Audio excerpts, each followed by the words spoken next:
Good morning Telangana, నేను సింధూర. ఇక అప్డేట్స్ చూసే ముందు హెడ్లైన్స్. బాబు మోదీ ప్రయోజనాల కోసం రేవంత్ తహతహ, జలదోపిడీ ఆపాల్సిందే, బనకచెర్లపై కేసీఆర్ రణగర్జన.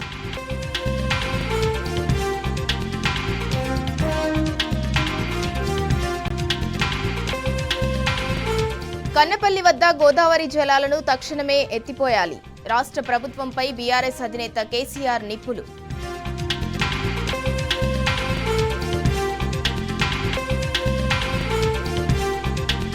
స్థానిక ఎన్నికల్లో ప్రతి ఓటు అడగాలి, ప్రతి సీటు గెలవాలి. సిరిసిల్లలో బీఆర్ఎస్ కార్యకర్తలకు కేటీఆర్ దిశానిర్దేశం.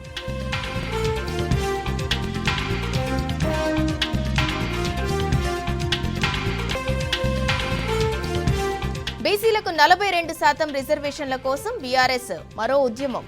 కరీంనగర్లో బీసీ శంఖారావానికి గులాబీ పార్టీ సన్నద్ధం.